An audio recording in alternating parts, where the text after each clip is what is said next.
എല്ലാവർക്കും പുതിയൊരു വീഡിയോയിലേക്ക് സ്വാഗതം. ഇന്ന് നമ്മൾ ഉണ്ടാക്കാൻ പോകുന്നത് മുട്ടക്കറിയാണേ. അതിനായിട്ട് ഞാനിവിടെ ഒരു 4-5 മുട്ട എടുത്ത് പുഴുങ്ങി വെച്ചിട്ടുണ്ട്. ഇനി മുട്ടക്കറിക്ക് വേണ്ട സാധനങ്ങളൊക്കെ നമുക്ക് നോക്കാമേ.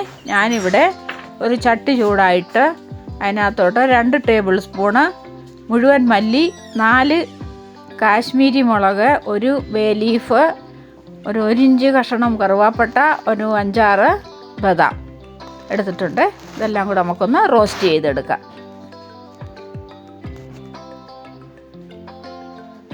അതവിടെ തണുക്കട്ടെ. ആ നേരത്തെ നമുക്കൊരു ചട്ടിയിലോട്ട് കടുകെണ്ണ ഒഴിച്ച് ചൂടാക്കാം. കറിക്കായിട്ട് കടുകെണ്ണ ചൂടായി വന്നപ്പം 1/4 ടീസ്പൂൺ കടുക് ഇട്ട് കൊടുത്തു. കടുക് പൊട്ടി വരട്ടെ. കടുക് പൊട്ടി വന്നിട്ടുണ്ട്. ഇനി നമുക്ക് അരിഞ്ഞു വെച്ച 2 മീഡിയം സൈസ് സവാള ഇട്ട് കൊടുക്കാം.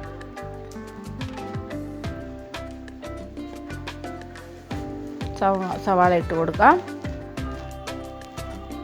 പിന്നെ കറിക്ക് കളർ കിട്ടാനായിട്ട് നമുക്കൊരു 1/4 ടീസ്പൂണ് മഞ്ഞൾപ്പൊടി ഇട്ട് കൊടുക്കാം. ആദ്യം മഞ്ഞൾപ്പൊടി ഇടുമ്പോൾ കറിക്ക് നല്ല കളർ കിട്ടുമേ. അതിൻ്റെ കൂടെ നമുക്ക് ചതച്ച് വെച്ച ഇഞ്ചിയും വെളുത്തുള്ളിയും കൂടെ ഇട്ട് കൊടുക്കാം. ഇഞ്ചിയുടെയും വെളുത്തുള്ളിയുടെയും പച്ചമണം മാറും വരെ ഇളക്കാം. നമുക്ക് അരിഞ്ഞെടുത്ത് വെച്ച പച്ചമുളക്, ഞാനിവിടെ ഒരു പച്ചമുളക് ഇട്ട് അതിൻ്റെ കൂടെ കറിവേപ്പില ഇട്ടു. എരി കൂടുതൽ വേണമെങ്കിൽ പച്ചമുളക് കൂട്ടി ഇടാം. പിന്നെ നമ്മൾ വറുത്ത് അതിൻ്റെ കൂടെ നമ്മൾ തക്കാളിയും കൂടി ഇട്ട് തക്കാളി ഇട്ടു. 2 തക്കാളി. തക്കാളി എളുപ്പം സോഫ്റ്റ് ആകാൻ വേണ്ടി ഇച്ചിരി ഉപ്പിട്ട് കൊടുത്തു. ആവശ്യത്തിനുള്ള ഉപ്പ്. ഉപ്പിടുമ്പോൾ തക്കാളിയിൽ നിന്ന് വെള്ളം ഇറങ്ങി എളുപ്പം സോഫ്റ്റ് ആകും. പിന്നെ നമുക്കൊരു 1/4 ടീസ്പൂണ് എരിവുള്ള മുളക് പൊടിയും ഇട്ട് കൊടുത്തു. നമുക്ക് അടച്ചു വെക്കാം. തക്കാളി എളുപ്പം സോഫ്റ്റ് ആകും, വെള്ളമൊക്കെ ഇറങ്ങി വരും. നമുക്കൊന്ന് ഇളക്കി നോക്കാമേ. ഇളക്കി. മല്ലി എല്ലാം കൂടെ നമ്മൾ അരച്ചില്ലായിരുന്നോ, അത് ഇട്ട് കൊടുത്തു. മിക്സി കഴുകി ഇച്ചിരി വെള്ളം ഒഴിച്ചു.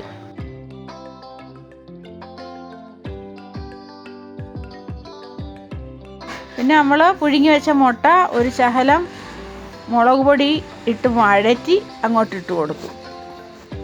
മുട്ട അങ്ങനെ ഒന്ന് പൊരിച്ചിടുമ്പോൾ ഒരു രുചി കിട്ടും. ഇനി അടച്ചു വെച്ച് നമുക്ക് നോക്കാം എങ്ങനെയുണ്ടെന്ന്. ഇനി ഗരം മസാല ഇട്ട് കൊടുക്കാം 1/4 ടീസ്പൂൺ. കറി റെഡി ആയിട്ടുണ്ട്. എല്ലാവരും ഇതുപോലെ ഉണ്ടാക്കി നോക്കണേ. നമുക്ക് സെർവ് ചെയ്യാം. എല്ലാവരും ഇതുപോലെ ഉണ്ടാക്കി നോക്കണം കേട്ടോ.